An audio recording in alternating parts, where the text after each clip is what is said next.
I think we said starting mine at the same time, so hopefully we'll be synced up completely. That's a portent of an episode to come here. We're in perfect sync today. Yes. We finish each other's... Think about it. You got this. You got it. Sentences? No, it wasn't it. But all right, we'll figure it out. It was, of course, Jenkums. Oh. That was what I was looking for there. Oh, there she goes. All right. I saw Avatar. Finally. Oh, yeah? Did you guys see it? No. Well, first one or the second one? The second one, the newest one. I never saw the first one either. So, Ray, you didn't see it either? I saw both, yeah. You saw both? I liked it. I liked the colors and the violence. I liked... well, that's pretty much it. It was three odd hours of color and violence. And I guess what's really not to like there.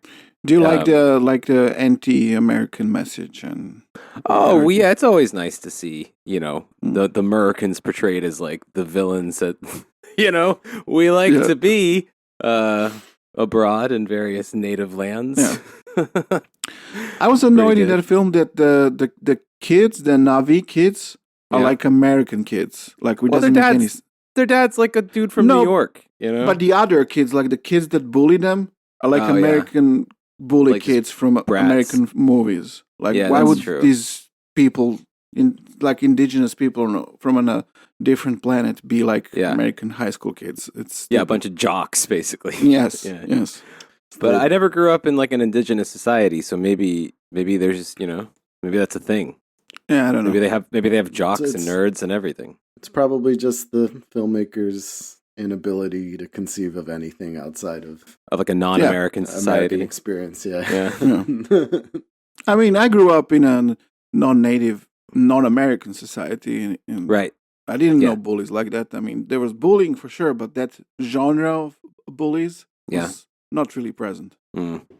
Well, I guess y'all had socialism. Do you think that did anything to it? No, I don't think so. No. I mean, like, a lot of the bullies that I remember, a lot of them had, like, rich dick dads that were, like, mostly mean because they had nicer clothes. Like, I didn't have that experience where, like, your bully is, like, the poor kid, My bullies were all rich kids with dickhole dads. Okay. Well, so Nelson is not an accurate representation of your experience of bullying. No.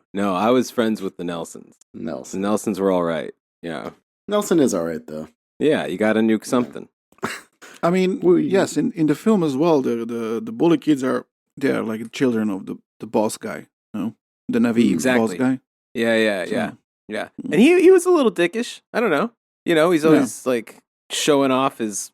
He's got this like heroic crotch stance. Did you notice? Like he even shows up that way, just basically with his like. I mean, he's wearing like a little thing, but like yeah, it's easy to imagine that he greets people with his dong hanging out just to let them know who's boss, And like if that was my dad, I might, I might fuck with the new kid. Sure, maybe. I'm out of my element here. No idea I was what you're talking about. The thing is that I guess I was also a little frustrated that like the humans are just Americans in a way, like unless that implies that like I would have rather them said that just we're Americans, just say that like what happens to America would become a military colonial endeavor that just destroys landscapes as it travels. Cool, I'm down with that. But, like, it kind of feels like America is the whole planet. Like, all of Earth is now America, and that this is what they sent. But, at least we're the baddies.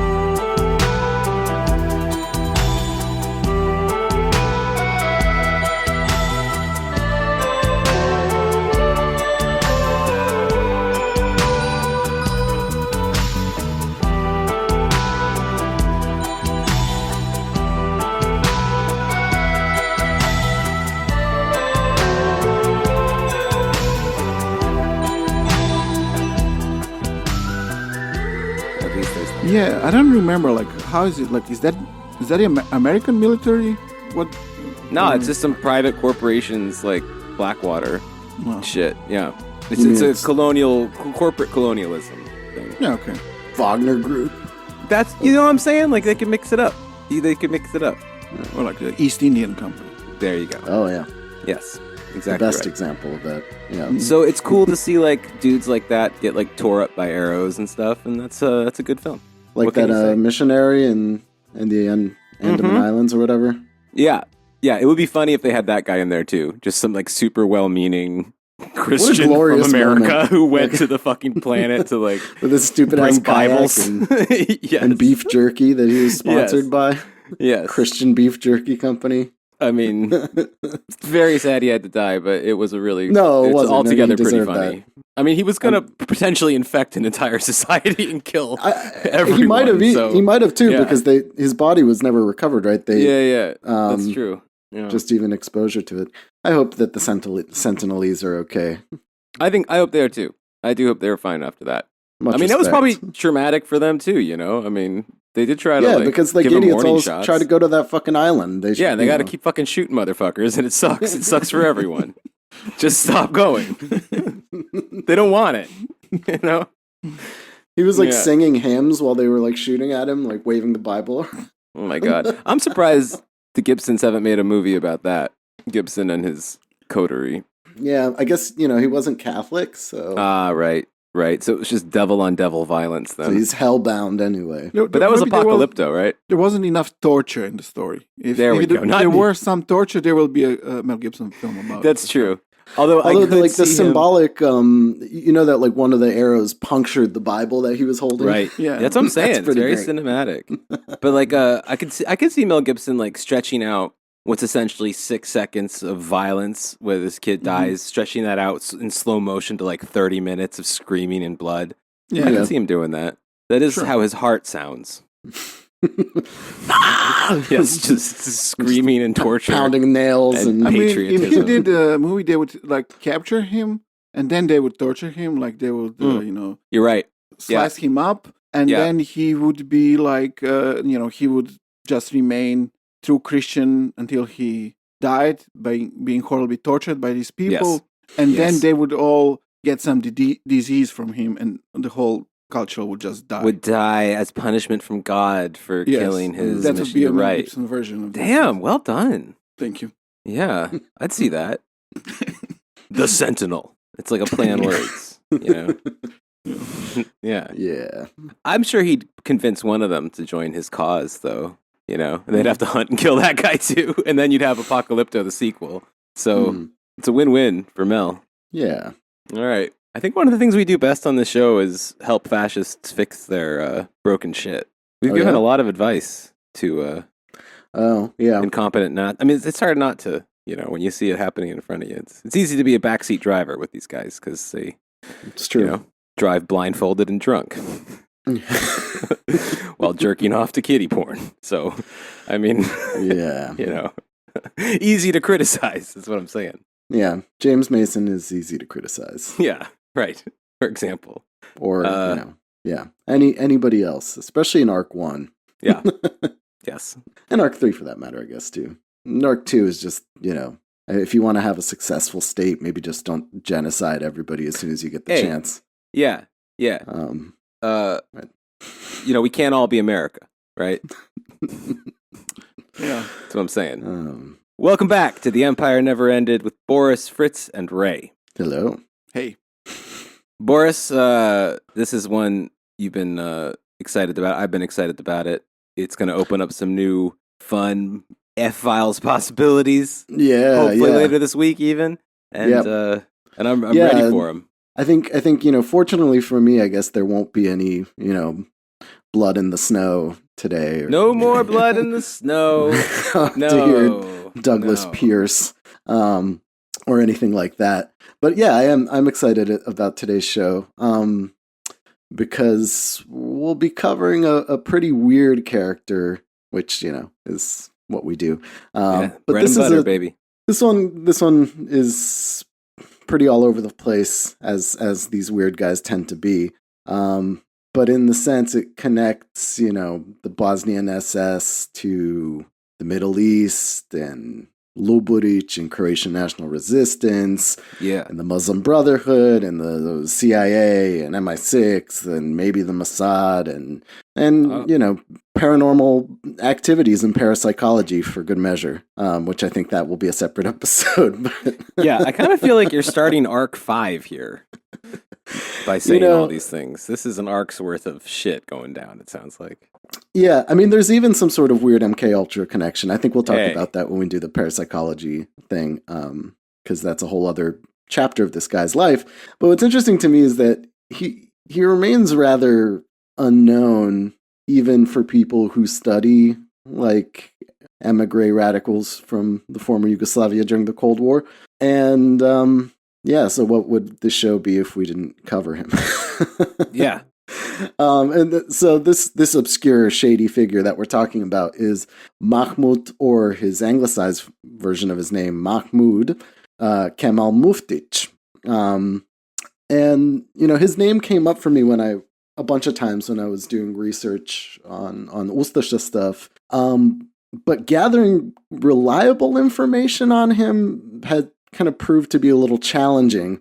Since it seems that nobody's actually ever published like a real biography on him, and because he was operating in pretty deeply polarized political circles and, all these weird intelligence connections or maybe intelligence connections, some of these narratives about him are kind of contradictory or unclear and, depending on who's talking about him. So, was he a complete con artist and fraud, fake quack medical doctor, or probably, or a brilliant political strategist and celebrated scientist? Well, I know how it usually goes on this show, so I'm going to just take the outside chance here and say he was a brilliant scientist. And I mean, I don't know. I guess I'll leave it to y'all to decide by the end of the episode. Okay. But I mean, like, most of the frauds that we talk about don't seem to have like certain patents of their own, which he does. And I'm not even sure we'll even get into that part of his life today, or whether we'll just save that for the Patreon, because I think there's enough in his like kind of political career to talk about that might end up filling this whole episode. It might actually be 2 episodes. We'll see. So Mahmut Muftić. Sorry, were you about to say something? Who's you? Fritz. You did like a little hand, a little thing, finger. Like you were about to say, yeah.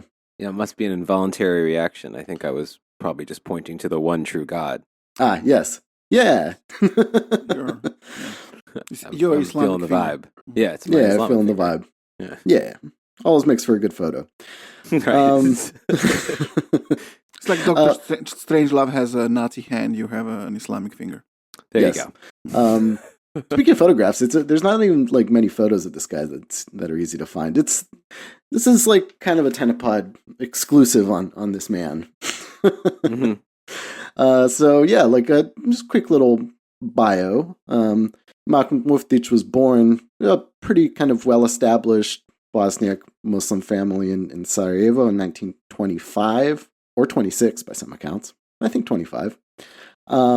His father, Dr. Salih Muftić, was a professor at the Sharia law school in Sarajevo, which is a school for training Sharia judges. As a young man, young Mahmut, towards the end of World War II, according to most sources, or many, I can't really find a record of his actual military service. He volunteered for the Bosnian SS division, which we've talked about a bunch of times, right? The infamous 13th Waffen Mountain Division of the SS Anjar. So, just I had to kind of think about it logically. He would have probably been like gone in when he was like 19 or something, right? Because by the time the war ends, he's 20 or thereabouts. Well, it's the right age to do something that fucking stupid. So yeah, it lines up. And like everybody else on this arc that we've talked about, he escaped at the end of World War II and ended up in a displaced persons camp in Italy. This needs a theme song, this story. This is probably pretty familiar to you guys if you've been listening to this arc. But like we discussed last week, by 1947, many Arab countries were offering asylum to displaced Yugoslav Muslims, and Muftić was one of the many who were granted passage to another country, in his case, Egypt. And although he wasn't in Egypt for very long, some of the connections that he established there would prove to be massively important to his future life. And namely, that is getting connected to the Muslim Brotherhood. This is a time in which Egypt's still a monarchy, but the Muslim Brotherhood is like a powerful political force in Egypt at the time, and what had been for well over a decade at this point. And so it's not clear again it's not super clear whether he got into the Muslim Brotherhood immediately in Egypt, because he was only there for a year, and whether he met his wife in Egypt, who is an important part of this story in some ways, or whether he met her later on. But from what I can tell, he got into the Muslim Brotherhood while he was there, and probably not unlike other Yugoslavs in Egypt, he used some of these connections that some of these imams had to Grand Mufti Amin al-Husseini to go and volunteer in the 1948 Arab-Israeli War. So details of his actual involvement in the war are sketchy, but it does seem that he probably met his wife in the Levant at the time. So he was apparently fighting in the Arab Liberation Army, which had a large contingent of Muslim Brotherhood volunteers, which is why I believe that he probably had got into Muslim Brotherhood when he was still in Egypt. But this connection with his future wife, who was a nurse in the Arab Liberation Army, is very important because she is the cousin of Said Ramadan, who is one of the leaders of the Muslim Brotherhood at the time. He's got connections. He marries into a very powerful family. And interestingly, actually, Said Ramadan, his high position in the Muslim Brotherhood is often attributed to the fact that he married the sister of the founder of the movement, Hassan al-Banna. All right. So, I mean, there's kind of some like Game of Thronesy, marriage stuff going on here. Alliances forged through marriage. Yes. Yes. Yeah. All right. So Muftić married himself into these sorts of, would you call them like let's say at the time, political heavyweights? Would that be the way to put them? Absolutely. And Said Ramadan is, even at this time, a major figure, one of the, top figures in the Muslim Brotherhood. Mm-hmm. And so, like I said, he was supposedly a medic in the Arab Liberation Army, which, his wife was as well.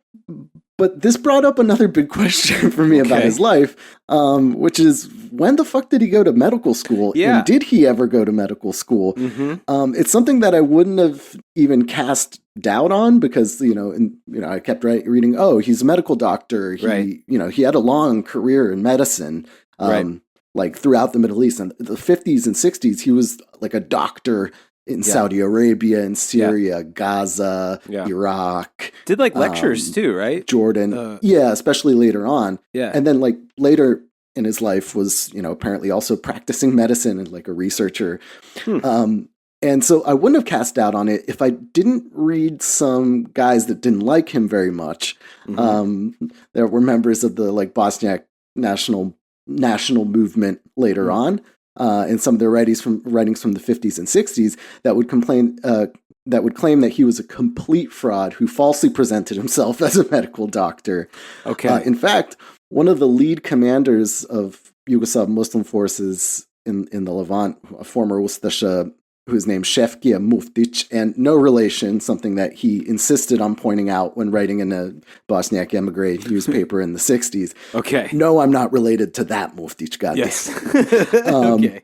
All right. He accused him of stealing medicine and like reselling it. And, that was supposed to be given to the troops that he was in charge of healing. And that he caused... was an alarmist who caused panic in the ranks, which led to possibly the first of many accusations that he was working for foreign intelligence services. Like I said, this is an accusation that follows him throughout his life and does seem to have quite a bit of merit to it. Like, it's just which intelligence services was he working for? Yeah, I guess that Shefki Muftić probably thought that he was maybe working for the Israelis or the British, something that other Ustashas accused him of later on. Well, just quick aside about that guy, Shefki Muftić, who's not related to him. It's just interesting that he's one of these guys that stayed around the Middle East afterwards, and like I say, he's a former Ustasha officer who ended up becoming a colonel in the Lebanese army. Okay, and like very well respected in Lebanon, to the point that his funeral was attended by Yasser Arafat when he died. Wow, just interesting little side story there. So Arafat went to Ustasha's funeral. Yeah. Interesting. Yeah. It is interesting because Arafat was super close to Tito in the Yugoslav state. But I'm not sure how much Shefki Muftić stayed in Ustasha later on. I think he got more involved with like the Bosniak movement and the like.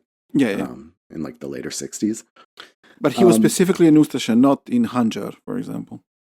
From what I understand, he was specifically in Ustasha. Now, somebody, I didn't do too much research into his bio, but that fact of his funeral being attended by Arafat came up in a bunch of different things that I read about him. So just interesting to mention. So yeah, Muftić's time in the Arab Liberation Army and in the Levant was, like I said, very formative. He met his wife and married his wife, who's connected to some of the highest ranking people in the Muslim Brotherhood. But also, as we talked about last week, there was pretty significant community of like Ustasha exiles and Muslim Mustasha exiles in the Middle East at the time. So his period in like Syria, for example, is where he connected with a lot of these guys and became deeply involved in, here we go again, Vjekoslav Max Loburić's Croatian national resistance. Of course. I said that Loburić was going to come back, and this is it. Now, again, like we talked about last week, Ustasha emigres sought to use the connections of these Muslim Ustashas to the Muslim world in order to seek legitimacy for their cause and gain recognition of some kind, right? We talked about the connections to the Grand Mufti, al-Husseini, and Ante Pavelić's second-in-command, Jafar Kulanović's attempt to court sympathy for the Ustasha movement through, that pamphlet with an incredibly long title that was presented to the World Muslim Congress in Pakistan in 1949. And, although Kulanović did have some success moving in those circles, right? Like, he was, they had that connection to the Grand Mufti and to the World Muslim Congress. Kulanović, in general, Pavelić's movement was already, like we talked about before, kind of outdated, kind of too old school fascist for this, brave new world of the Cold War. And, they lacked that deeper connection to like pan-Islamist political movements that somebody like Mahmut Muftić was developing. And, Muftić is interesting to me because like the more I read, this is why I wanted to do an episode about him, because I ended up like tracking down some of the articles that he wrote while he was in Croatian national resistance. Like he wrote under a bunch of pseudonyms in like Ustasha newspapers, and they were pretty interesting to me because it's this strange synthesis of like Muslim Brotherhood kind of pan-Islamic thought with very Ustasha national liberation kind of philosophy of like Loburić's movement, right? Yeah, and of course anti-communism. It's a pretty big deal there. So I don't know, like I found it to be pretty interesting because he does comment on like world affairs, what's going on, right? India, Pakistan, like the Algerian Revolution and all kinds of other things, right? It's weird stuff.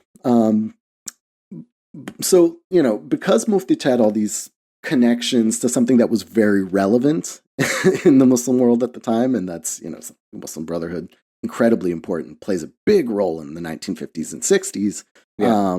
And, to this day, it's still a major political force in Egypt. And, he was able to do a lot of things. His kind of, let's say, diplomatic campaign around the Islamic world was much more interesting and much more powerful, to the point that it ended up causing a major rift within Croatian national resistance. We'll get to this, pretty soon, but I think, from what I can tell, Muftić's connections were too serious for a guy like Ljubović, right?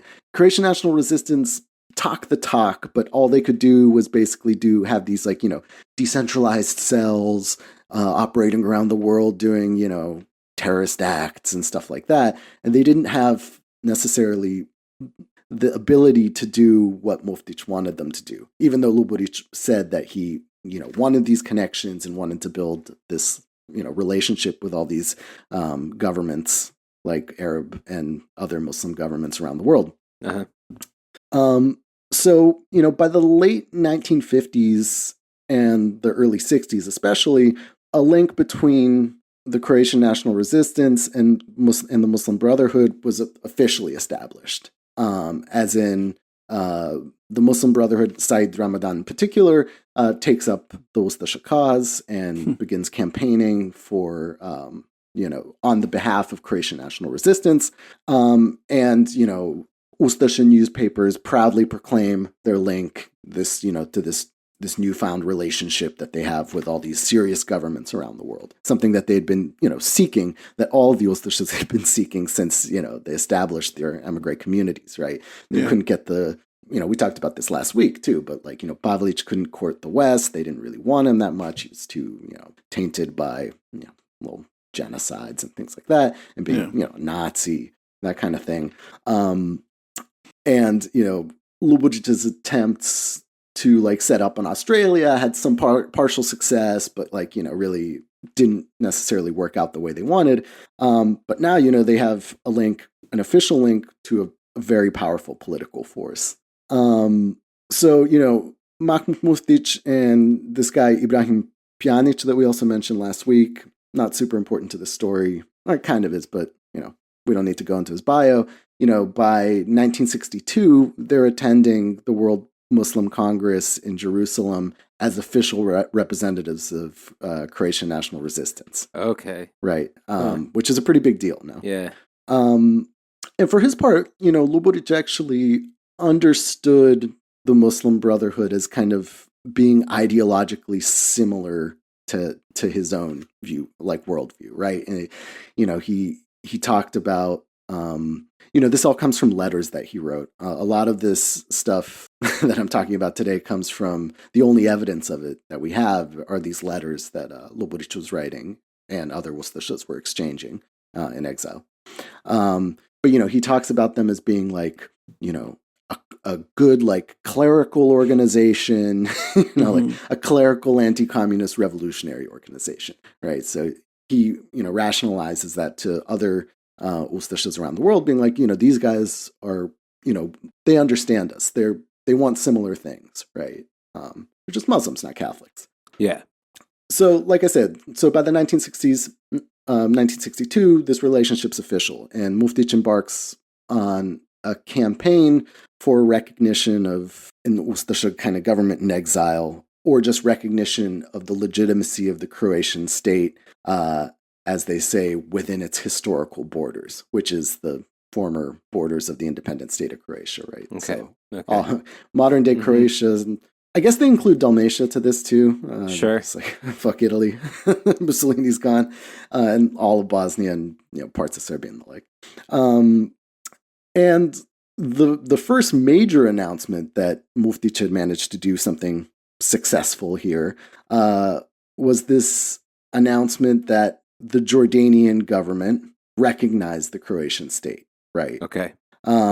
This was a pretty big deal in their circles, a very big deal in their circles, to the point that, Ljubovic's publication Drina that we talked about, a couple weeks ago, in celebration printed an issue with a portrait of the King of Jordan, thanking him for his recognition of the legitimacy of the Croatian state and the Croatian struggle.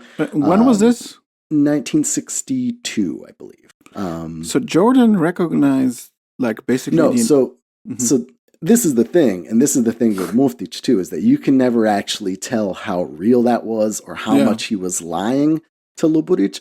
I'm inclined to believe that in this case, especially, this was not a bluff, in that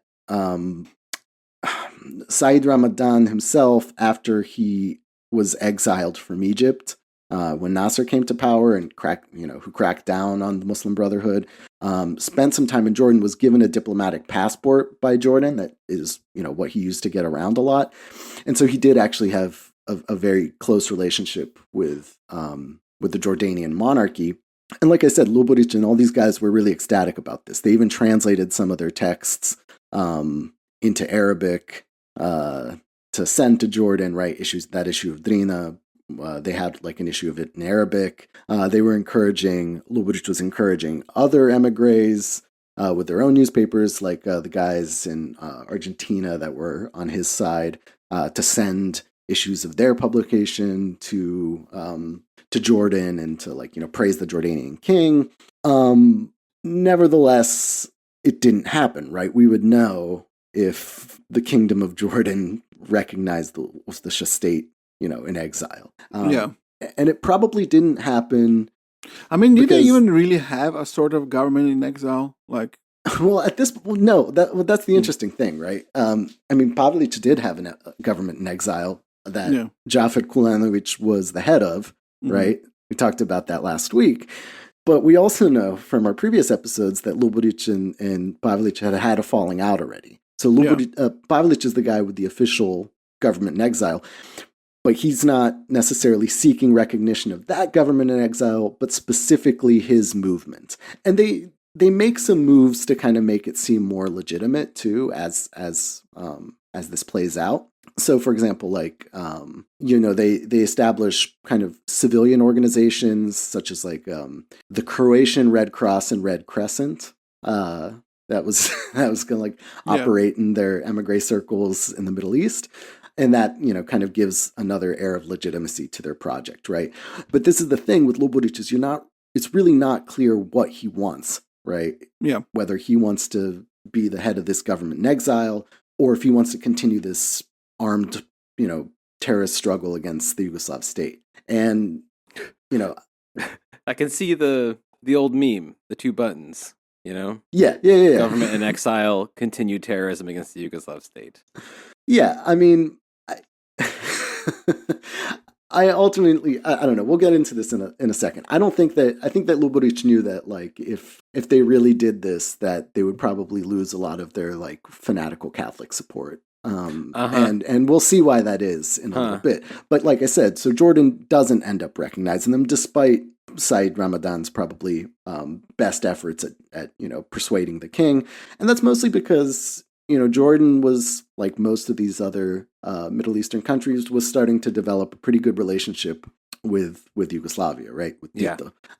Specifically, the non-aligned movement, very big deal in the Middle East, right? Yeah, Nasser, and the founders along with Tito. Yeah, I mean, what would they get from recognizing this bunch of lunatics?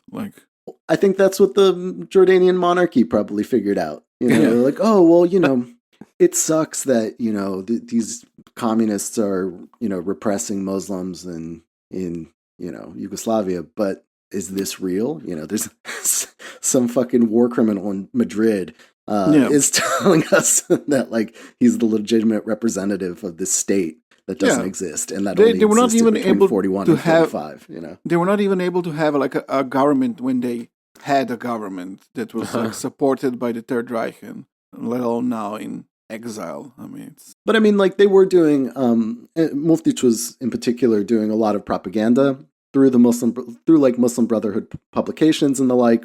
Yeah. Of evidence of the Yugoslav state's repression of Muslims and the like. So it probably was relatively popular idea, especially if you're anti-communist, right? Which monarchs tend to be. Yeah. yeah, I mean, they might have had sympathy there, but really, ultimately, no. And Jordan joins the non-aligned movement later anyway. So, yeah, that ultimately put that idea to a halt. But apparently Muftić also, like I said, he had attended the World Muslim Congress as an official representative of Croatian national resistance. So, and, he had contacts with diplomatic circles. He says in one of his letters to Lobodić that, he's in negotiations with diplomatic representatives of 6 countries. I don't know what all 6 are. I don't think anybody does. I don't think Lobodić himself knew. But Jordan was one of them. And the second one was Yemen, for sure. And this is another case where he apparently managed to secure the imminent recognition of the Croatian national resistance and the right to a Croatian state within its own borders. And that, the king and imam of Yemen, Muhammad al-Badr, like I said, was just about to do it, right? Yeah. Everything was lined up. Yep. Until he gets deposed by Republican forces in a coup in 1962, right? Which leads to the North Yemen Civil War, Yemeni Civil War of 1962. And, the Yemeni War is I don't know a ton about it, but, the basics is that the monarchy gets overthrown by Republican forces who are allied with, for example, specifically Nasser's Egypt, and these, secular nationalist, Arab nationalist movements. And on the other side, right, the deposed monarch flees to Saudi Arabia and his loyalist forces are supported by the Saudi state and Muslim Brotherhood, who's sending tons of volunteers over to fight in the war. And apparently, the Muslim Brotherhood was like, well, okay, the king is in exile and we have this war going here, but, we had a good thing going on in 1948 when we got all these, ex-Ustashas and SS guys to come fight on our side. What would you think of Croatian national resistance sending some forces to go fight on the side of the loyalists to the Yemeni monarch? And Muftić was apparently all for it, and even told them to get the wheels rolling. By one report, and this is in I think a letter to Lobodić, they're like, the training camps are set up. Muslim Brotherhood training camps are there, and they're waiting for Ustashas to come. And Lobodić kind of axes that, right? Ironically enough, he tells Muftić something along the lines of, well, maybe it's not really time for this kind of armed struggle yet. We have to work up our diplomatic support before we go and do something like this. And I'm thinking, what? What do you, what? The whole point of your organization is armed struggle. Yes, what diplomacy was he hoping to do? With who? Well, gain recognition first and then work from there. But at the same time, we know that the whole point of Croatian national resistance was this kind of decentralized, asymmetrical guerrilla warfare against, the Yugoslav state.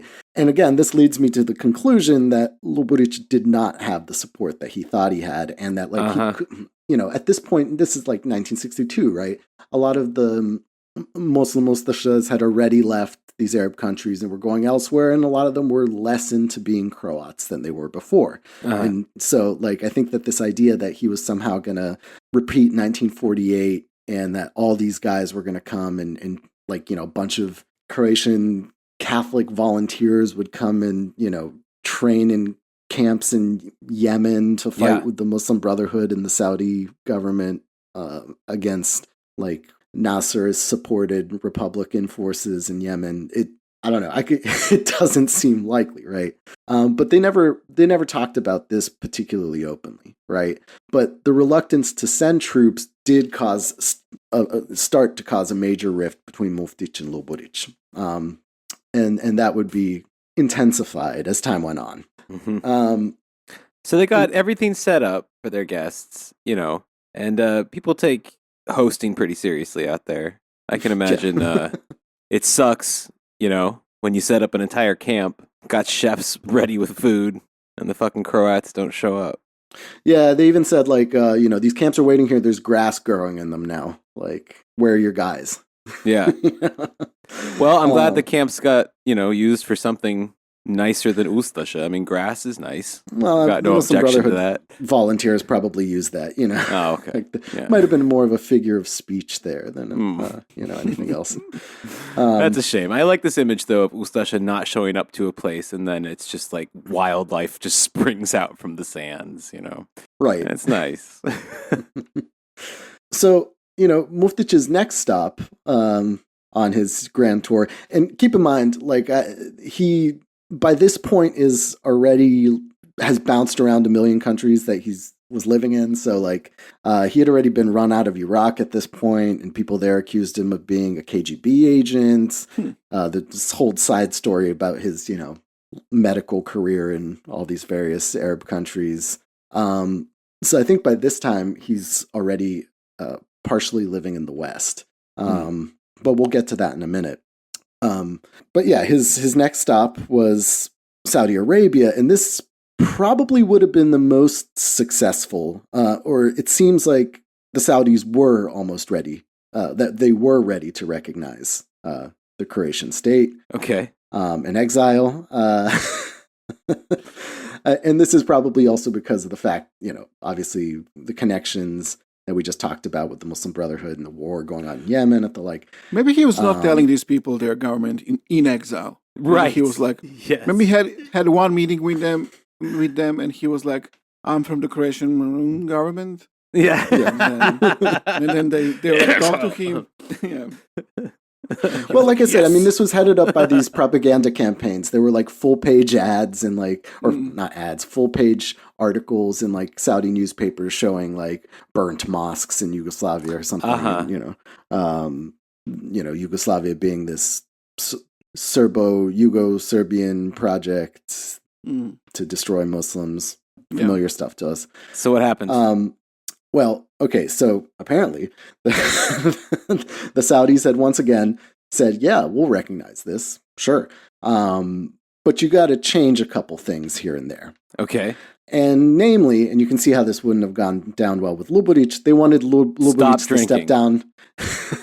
Yeah, probably that too. But they wanted him to step down from a leadership position in Croatian national resistance and replace the leadership, or at least the very top, with a Muslim. In this case, they had selected Ibrahim Pjanic to be the new head of Croatian national resistance. And if they were to make some changes, and some of these changes also included like not allowing some guys from other Ustasha exile circles that they deemed to be too close to being communists, like some guys from Jelić's groups and the like they were, they seemed to have done their homework and knew what they wanted, out of the leadership. Yeah. And yeah, so like in exchange for switching up the leadership, the Saudis were going to formally announce their recognition at the summit of the Arab League in 1964 and request that this representatives of Croatia and this Croatian national resistance actually be admitted to the Arab League as an Islamic state. Whoa. Which is a pretty big turnaround. Yeah, man. I am not comfortable with the idea of a bunch of Ustasha with like unlimited oil money. Yeah, I mean, this would have been a really very big deal. Yeah. Right. And I think we mentioned last week too that, even after this all falls apart, Saudi Arabia never recognizes Yugoslavia. Right. They don't, or never has like formal diplomatic relations with them. Yeah. And this is probably why I think the Saudi monarchy was sympathetic to this cause. And they figured, okay, well, like, if you want this to really happen, yeah, you can join the Arab League. We'll campaign on your behalf and, just have a Muslim in power. The Saudis were so anti-communist, they tried to decommunize the Ustasha. Yeah. Yeah, they were amazing. Like, well, what's all this talk we hear about guys that are like trying to get the Soviets to make like a Soviet republic that's Croatian inside of Yugoslavia? Yeah. No, they weren't having it. And obviously this was pretty much the final straw for Ljubović. You weren't going to pry his organization away from him. Yeah, and right. Yeah, and give it to Ibrahim Pjanic, who, like I said last week, was the guy who gave himself the title of knight. Mm-hmm. Yeah, why not? And yeah, Muftić and him obviously after this had a very big falling out, and kind of caused an irreparable split to like a lot of Muslims in Croatian national resistance. Muftić, they start denouncing each other. Ljubović says that, Muftić is a spy. Obviously, he said that he once admitted to him that he worked for the British intelligence. Muftić is like, so fucking what? Yeah, so fucking what? I was about to put a bank in your lap, you idiots. He couldn't Wouldn't do you it. rather have the British on your side? Or like, Yeah. some shit like that. And Muftić in turn calls, which, I think everybody agrees, Ljubović a psycho, like a lunatic. Sure. So these aren't really insults so much as analyses. Like he calls him a spy, Ljubović, Muftić calls him a lunatic. I mean, these are just descriptive terms to describe these people. Yeah, totally. Yeah. Yeah, they're saying accurate things about one another. Yeah, it's more of an aggressive agreement. Yeah. Muftić actually calls Ljubović a infantile revolutionary, I believe, which is kind of an interesting choice of words. I mean, he did turn down Saudi money because he couldn't be in charge anymore of his club. I mean... Yeah, and again, the question remains is how that would have gone over with the rest of the Ustasha movement. That's right? true. Like, okay, we're going to get admitted to the Arab League as a Muslim country. Well, I don't know, because like that's also the time when like the Vatican was being taken over by demons, and the Second Vatican Council and all that shit was starting with, So maybe it was the right time to do it. Actually, yeah, they might have gotten converts. Shit. Yeah, I don't think that's what they wanted. I think they wanted what they had. They had a nice arrangement, which is, yes, we're Catholic clerofascists, but we give, we say that Muslims are equal and, put people in positions of power, but ultimately, Yeah, they're not. The Catholic Church did the rat lines. Right. Right. Yes. Yeah. And so, we know who's calling the shots here. Yeah. But it was specifically the Arab League. It wasn't like the organization of the Islamic Conference or something like that. No. Okay. From what I saw, the Saudis wanted to announce this at a meeting of the Arab League, saying that we recognize Croatia. That's crazy, because that's completely nuts. No. I mean, who knows what would have happened if they had actually done that? No. Find out next week for our fanfic spectacular. The Sands of Ustasha. I don't know. We'll come up with the title later. Work in progress. So, needless to say, when I was reading about this, my jaw kind of dropped. I was like, wait a second. Wait, what? The Saudis? Yeah. We're going to recognize Croatia? The Ljubović was printing pictures of the King of Jordan because they were convinced that he was going to recognize them any minute now. And then they just drop the ball completely and falls apart. Yeah. It does sound like them, though. It does sound like them. That's kind of what they do. They get to the point when they're just about to succeed with their horrible plans, and then it completely falls apart because they're not statesmen. They're terrorists. Right. And yeah, I think that Muftić maybe thought it was going to work. Again, we don't know how much of this was bluffing. We don't know how deep these connections actually went. It seems like some of it was real. And certainly I'm not overstating his involvement with Muslim Brotherhood. He was a very, very important person in the organization. To the point that the only other time his name comes up when you try to find any information of him that's outside of some sort of talk about Ljubovic's organization and the like is when somebody's talking about in books about the Muslim Brotherhood. Because he does things like, Said Ramadan didn't want to attend the World Muslim Congress in Iraq in 1964 because the new Iraqi government was kind of left-leaning and he was afraid of what might happen to him. So he sends Muftić instead as the representative of the Muslim Brotherhood. So I mean, it's pretty important. Yeah. But when I was reading this, I was like, okay, so why would Muftić even think that would work? How did he expect the rest of the Ustasha movement to, accept the idea of becoming kind of an Islamic republic along the lines of Pakistan or something? Yeah. And Well, this begs the question. I think you said it in the last episode or one I don't know, one of the episodes, how the Ustashas had this concept of Croats as a nation of two religions. Right. So and yeah, but how committed were Catholics to actually accepting that? Right. It's okay when the tables are turned, when they're the ones ruling. But whether or not they'd actually accept that's another thing. And I think that Muftić, this begs the question that has come up, when you read about him, is at this point whether he is more committed to the Muslim Brotherhood's ideology and is using the Ustasha movement for his own kind of purposes, or whether, he actually did have a fusion of these ideas and, really thought it would work.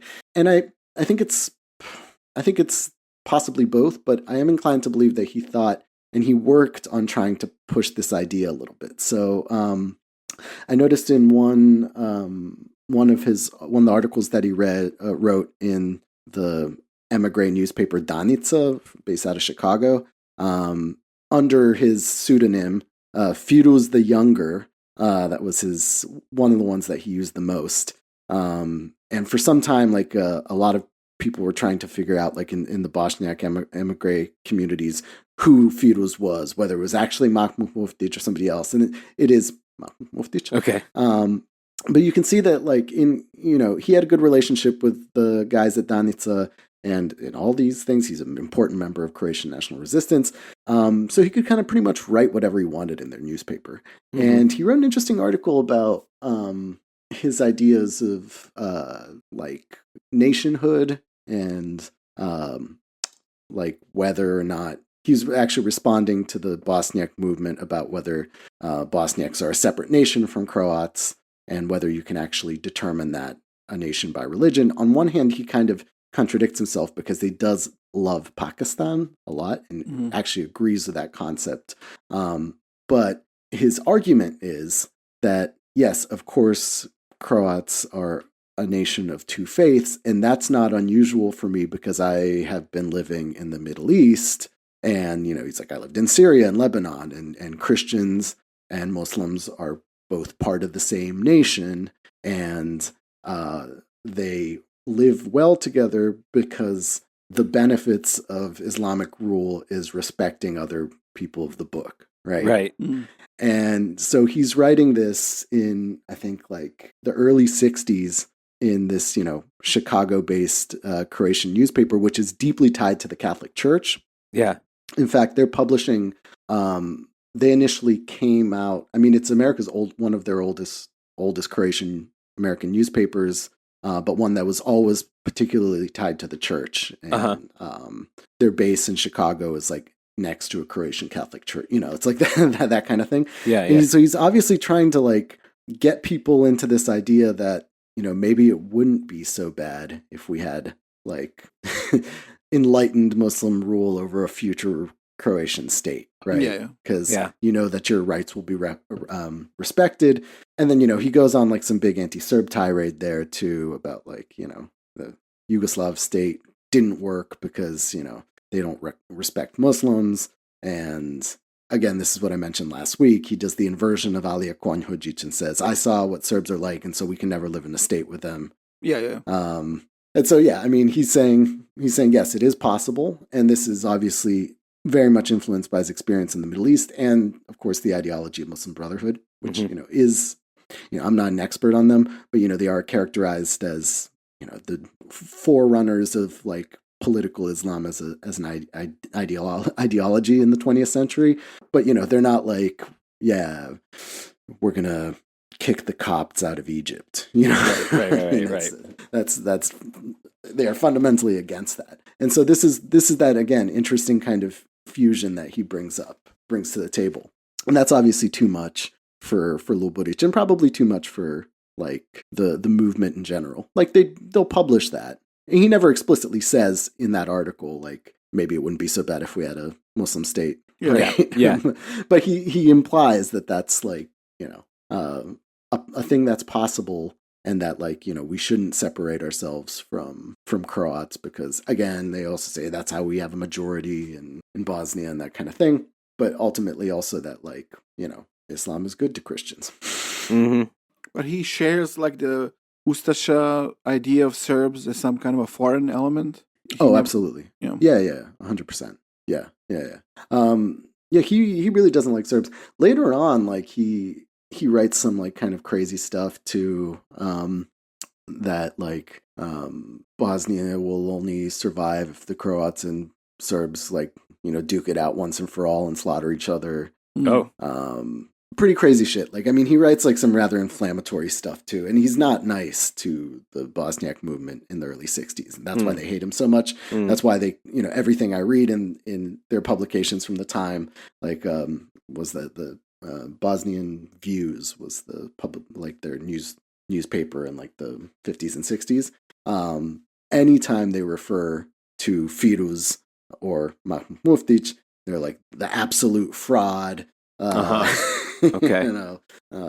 The crazy guy who writes crazy things, and of course, like Muftić changes his views a little bit once he leaves the Croatian National Resistance, because he stops, advocating for any kind of Ustasha state anymore, and in fact becomes closer to other Bosniak emigres when he lives in London.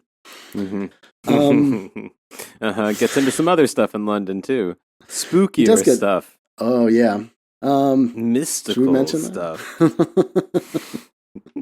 Yeah, he does. It. We'll save that. We'll save that. Let's just say he's the full tenepod package. Yeah, he is the full tenepod package. Wait, that kind of implies that he's a Satanist. I don't mean to imply that. He's not. No, that. He's not.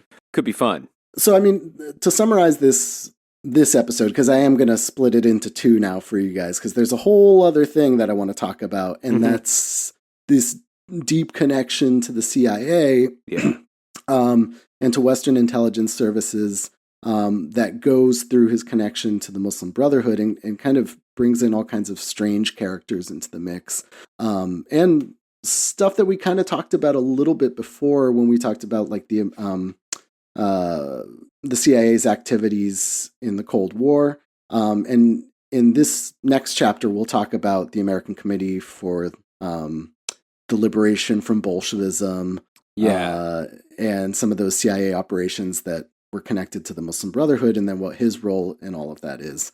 But the accusation that he's a spy really, I think, beyond this CIA connection to the Muslim Brotherhood, comes up over and over again, right? And there are different reasons for that. Like I said, he got run out of Iraq for being a potential KGB spy.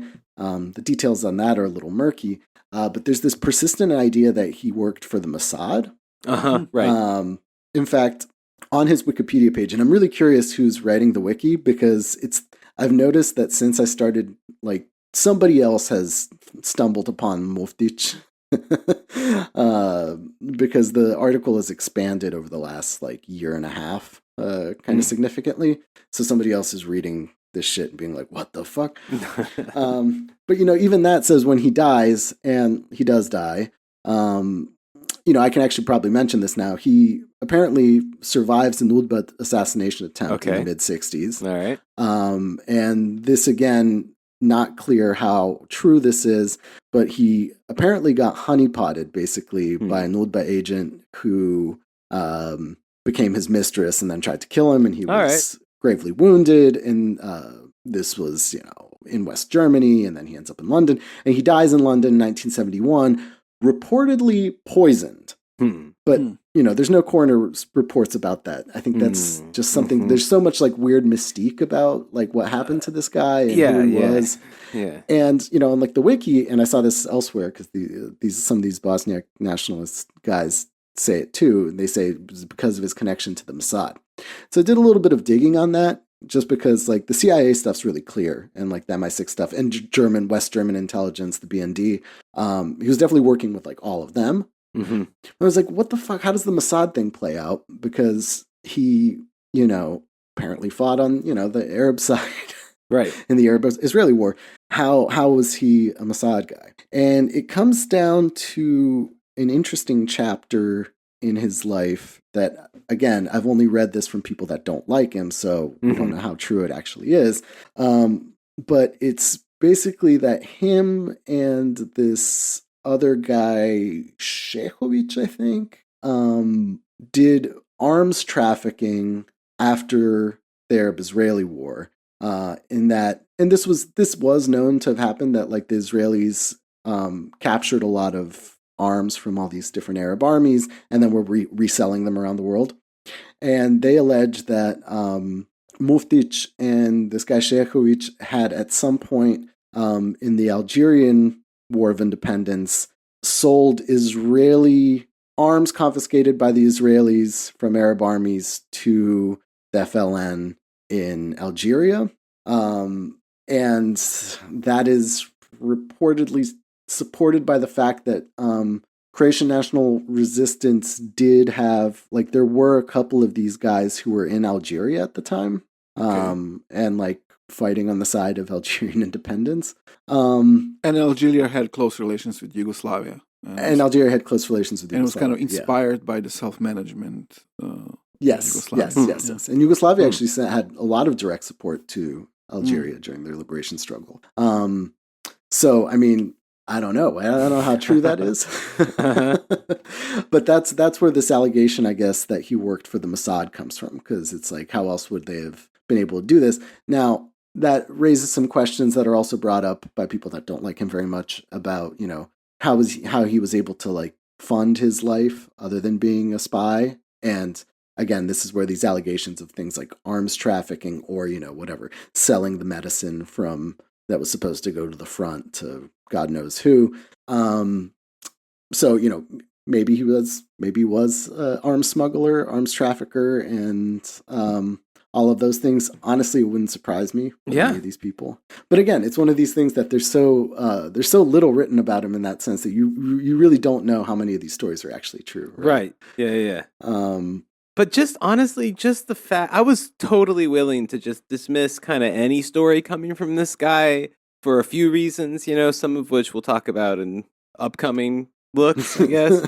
But until that fucking Saudi Arabia thing, and now I'm thinking like, God, I don't know, maybe, you know? Well, look, it wouldn't be so unbelievable if the connection with Said Ramadan wasn't so strong. Right. And like, look, Said Ramadan, you know, did some things other than just like, you know, talk to his friends in Jordan or whatever. Like, he did even represent Croatian national resistance in a very interesting chapter that I'll talk more about next week. But, you know, Ramadan, when he starts working for the CIA, is invited to this Islamic colloquium that was this is in was like a major event for like American Islam in like the late 50s, where he or maybe like 1960. Don't quote me on the date. I have that for next week. But you know, while he's there for this conference, he actually meets the commander of Croatian national resistance for the U.S., this guy that I mentioned before, Rudolf Eric from where is it, Akron, Ohio, or something. Yeah. You know, he comes to meet Ramadan, and they exchange like information and establish this relationship. So, I mean, this is him in the U.S. doing CIA stuff and meeting leaders of Croatian national resistance for North America. Mm-hmm. Interestingly, also, that Islamic colloquium is attended by the two guys that we talked about last week, Kamal Avdic and Sejd Kadic. Sejd Kadic, the former SS imam, the two guys that founded, you know, the Islamic Cultural Center of Greater Chicago or whatever. You know, they're both at this colloquium too, which is just kind of an interesting thing. And they meet President Eisenhower and take pictures of them, all this other kind of stuff. Interesting. How these like former Bosnian SS guys, are they all aligned with Ustashas, or there are some differences between them? There are a lot of differences between them, and I did mention that last week, but it's worth repeating. A lot of the guys, because like the SS division came out of that like autonomous trend. Yeah. Right. It was an attempt to secure some sort of autonomous position within Nazi Germany that wasn't the Ustasha state, because the Ustasha state was falling apart and was not protecting Muslims from like Chetnik attacks and the like.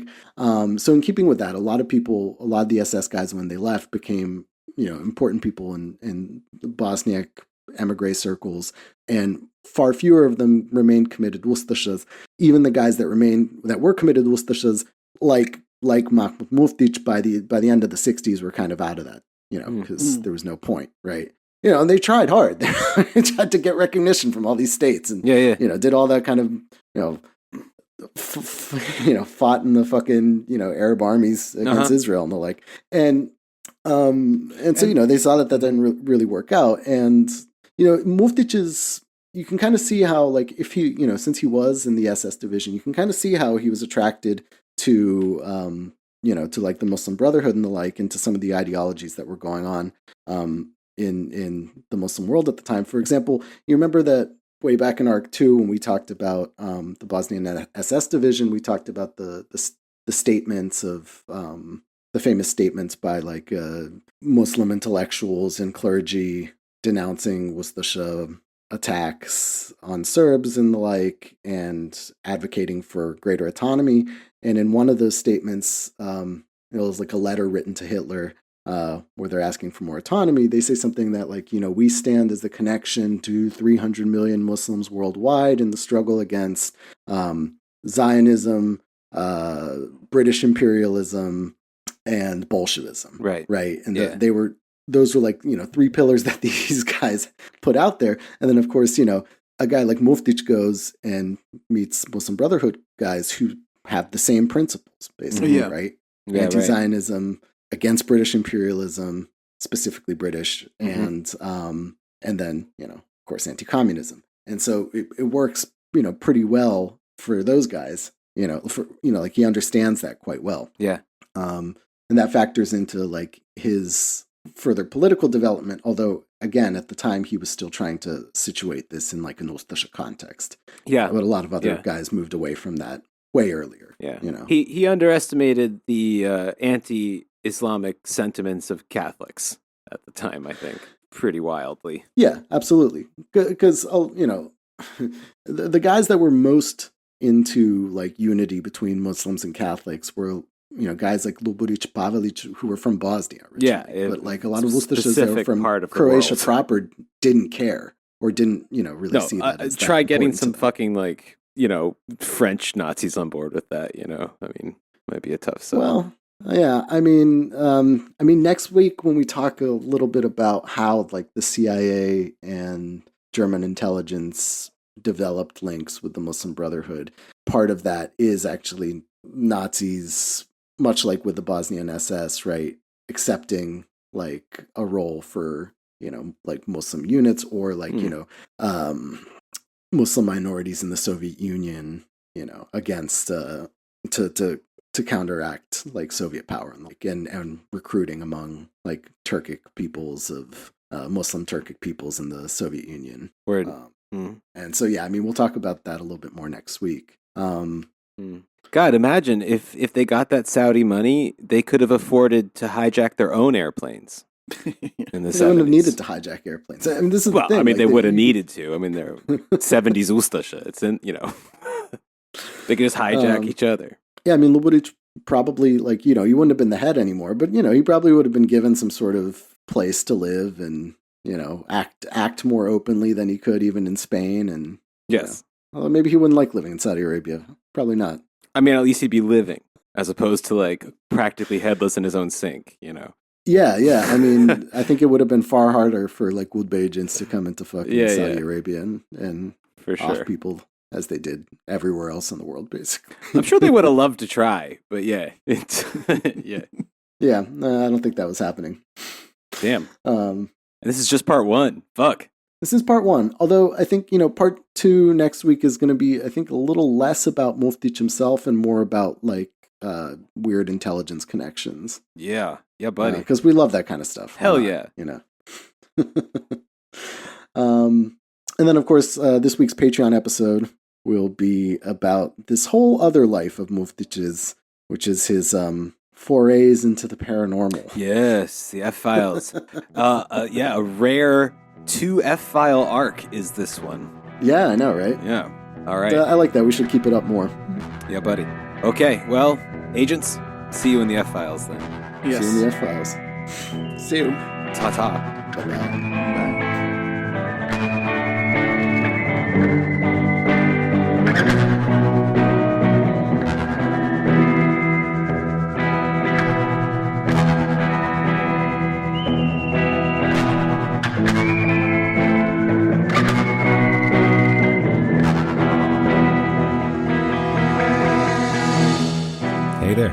Fritz here from The Empire Never Ended. This has been one of our weekly free episodes for free people. But for premium people, we also have weekly premium episodes, which you can get at patreon.com/tenepod, TENEPOD, and also follow our various social media things in the show description there. Like and subscribe them. Follow them. Like and follow and subscribe. Follow them. Do it.